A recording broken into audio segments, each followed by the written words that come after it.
Boa noite. Estamos chegando ao final do semestre e é um grande desafio explicar toda uma matéria que foi estudada no semestre inteiro em apenas 15 minutos. Então eu vou tentar ser o mais breve possível, porque eu já percebo que eu tendo a me estender um pouco quando estou falando. Então nós vamos fazer aqui, primeiramente, uma análise da teoria econômica do crime. Esta teoria, ela diz que o criminoso ou o agente delinquente, também é um agente econômico. Ele tenta da maneira que ele acha mais próximo do possível, maximizar os seus ganhos, ou seja, os seus lucros. É preciso também que a gente diferencie o crime da violência. Muitas vezes um crime não é violento e muitas vezes uma violência não é crime. Pode soar estranho dizer isso, mas nós temos esportes que são violentos, como o MMA, o boxe, por exemplo, e que não são crimes. O principal pensador dessa teoria é Gary Becker. Essa teoria ela evoluiu de algumas outras linhas de pensamento e ela foi trazida para a criminologia, mas ela tem origem em pensadores que pensavam a economia e não necessariamente a economia do crime. Então ela vem ali da teoria das oportunidades, que ela diz que a pessoa que tem a predisposição a delinquir, se ela encontrar a oportunidade perfeita, ela vai delinquir. Então é uma predisposição do indivíduo. Também tem a teoria neomarxista, que ela liga as tendências criminosas das pessoas muito em função ao capitalismo.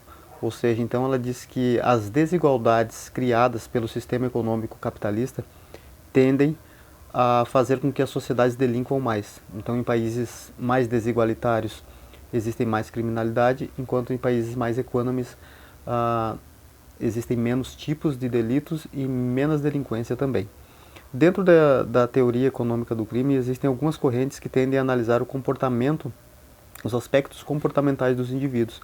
Tem a teoria do autocontrole, que diz que quanto maior o autocontrole do indivíduo, menos ele vai delinquir, porque ele vai saber que aquela determinada ação não é aceita pela sociedade, e se ele tem autocontrole, ele não vai delinquir. E quando o autocontrole é baixo, ele tende a delinquir. Tem a teoria do controle social, que diz que quanto maior o controle social exercido, quanto maior a presença do Estado nos locais de criminalidade, menos as pessoas vão delinquir com medo da punição. E tem a teoria da margem de manobra, que é um pouco mais nova, que ela diz que o indivíduo ele tolera o ilícito desde que este ato ilícito não fira a sua imagem. Um exemplo é a pessoa que usa uma camiseta falsificada de uma marca. Ele sabe que é ilegal, mas ele usa a si mesmo porque ele faz uma construção mental dizendo para ele mesmo que aquilo ali não seria um crime. Então ele vai aumentando o espectro de atuação dele para um pequeno delito, depois um delito um pouco maior, e a tendência é que ele vá aumentando a sua atuação delituosa. Então, na teoria econômica do crime, o criminoso analisa o custo em função do benefício. Ele analisa se o benefício for maior do que o custo que ele vai ter que pagar, se ele tem uma tendência de delinquir, ele vai delinquir. Ele analisa as sanções e o ato delituoso. Se a sanção não for tão grande, ele tende a delinquir.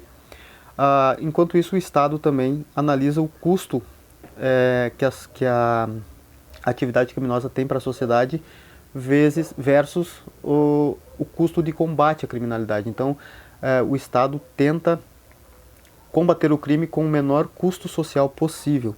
A teoria econômica do crime, ela busca políticas de combate ao crime com a menor perca econômica para a sociedade.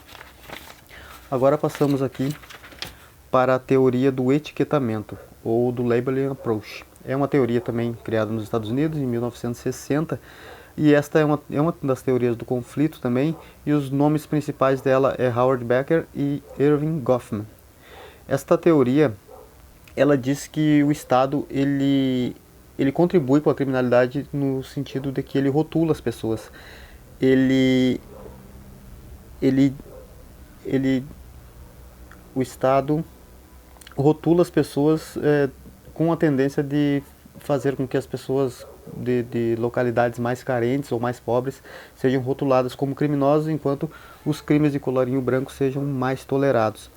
Essa teoria ela teve uma influência muito grande aqui no Brasil, porque ela inspirou a Lei 9.099 de 95, que é do Juizado Especial Criminal, que é uma das teorias que busca fazer um desencarceramento. Ela tenta reduzir a população carcerária. Um exemplo do que essa teoria defende é quando a polícia prende alguns jovens de classe média ou classe média alta com um grande número de drogas e diz que são jovens de classe média com 300 quilos, por exemplo, de droga, enquanto quando prende um traficante de classe baixa com uma quantidade menor, ele chama de traficante e não de jovem.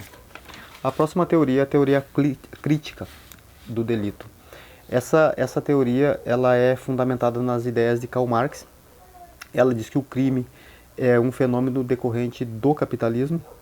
E um dos maiores pensadores que temos aqui no Brasil, são muito respeitados, é o Alessandro Barata e o Raul Zaffaroni, que é da Argentina, enquanto o primeiro é um italiano.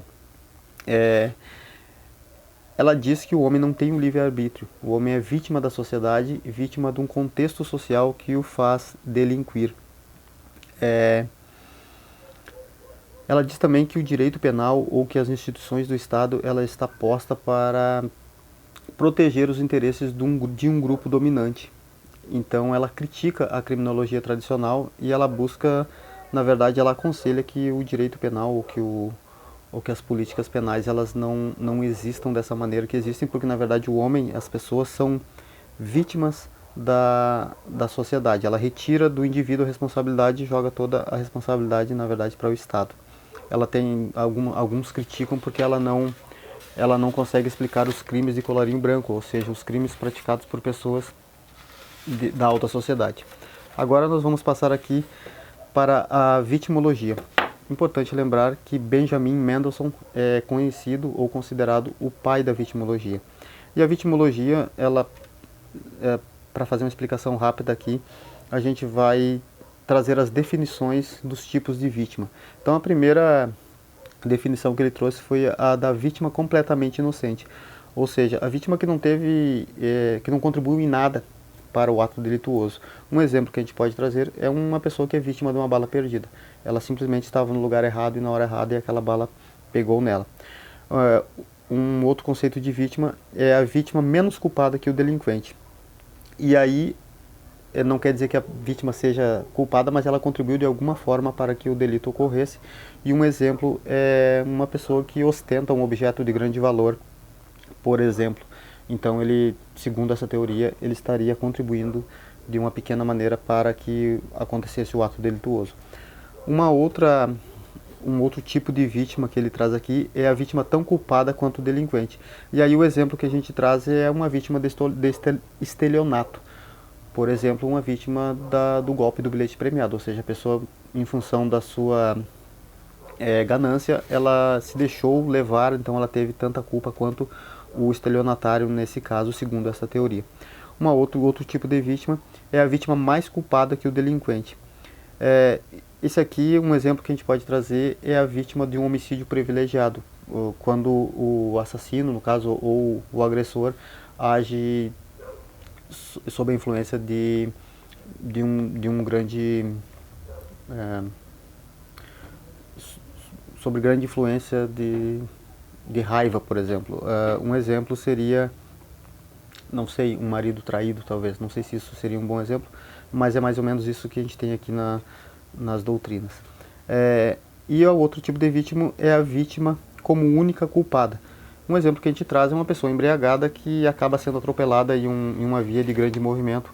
O motorista não teria culpa alguma. Nós passamos agora para os tipos de prevenção criminal. A finalidade do Estado Democrático de Direito é preventiva, no sentido da criminologia. Então, nós temos aqui os tipos de prevenção. Temos a prevenção primária, que é o combate às causas da criminalidade. Então, o Estado deve investir em educação, saúde, em acesso a serviços sociais, então a todos os direitos fundamentais, que isso vai prevenir a criminalidade. Isso aí é uma prevenção que ela atua a médio e longo prazo. Se o Estado consegue fazer isso, a tendência é que a criminalidade reduza a médio e longo prazo. Outra forma de prevenção é a forma de prevenção secundária, que ela atua já na iminência do crime. O crime vai acontecer ou já aconteceu.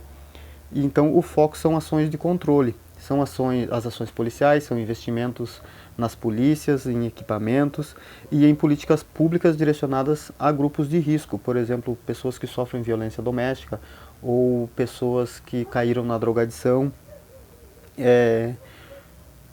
E essa prevenção ela já é a curto e médio prazo. Ela então atua em um grupo de risco para que ele não venha a cometer ou sofrer abusos ou crimes. Um outro tipo de prevenção é a prevenção terciária. Essa aí já incide quando o delito ou a ação delituosa já aconteceu. Então ela atua lá no sistema penitenciário. Os exemplos são serviços comunitários para a pessoa que já delinquiu, ou seja, para que ela não volte a reincidir. A ideia desse tipo de prevenção é que a pessoa não reincida na ação delituosa. Agora aqui nós vamos passar para as políticas públicas criminais. As políticas públicas criminais, ela é uma função do Estado. Está previsto lá no artigo 144 da Constituição Federal, que diz que o controle do crime é responsabilidade do Estado, mas também ela tem que ser feita em colaboração com a sociedade. Então, é função do Estado, é direito e dever da sociedade controlar a criminalidade. Isso pode ser feito de várias formas, ela abrangindo políticas públicas judiciárias, a política penitenciária, políticas de prevenção e também políticas de conscientização da sociedade. Então, nós temos aqui, foi um exemplo que a professora até trouxe, que foi a primeira Conferência Nacional de Segurança Pública, que tentou, pelo menos, estudar e discutir em âmbito nacional todas as questões de políticas públicas criminais que visam a prevenção dos crimes e também que o país tenha uma sociedade menos violenta e menos delituosa. Quando se fala em políticas públicas criminais, a gente fala em toda a cadeia criminológica, desde as legislações sendo atualizadas para que previnam ou que punam as ações delituosas, tanto com o Estado chegando em todos os lugares de maneira a prevenir que as ações delituosas aconteçam, também que o Poder Judiciário seja aparelhado de uma maneira suficiente para dar resposta à sociedade quando acontecerem os delitos, e lá no sistema penitenciário também é preciso que se tenham políticas públicas criminais para que as pessoas não reincidam. Então, no meu ponto de vista, as políticas públicas criminais estão diretamente ligadas com as formas de prevenção criminal. Eu espero que esse relato aqui tenha trazido de alguma forma contribuição para deixar a matéria um pouco mais esclarecida. Eu sei que é pouco tempo, que ficou um pouco corrido. Eu agradeço pelo semestre e desejo um bom final de ano a todos. E muito obrigado pela oportunidade de poder estar aqui apresentando um pouco, pelo menos, do que a gente debateu durante o semestre. Boa noite.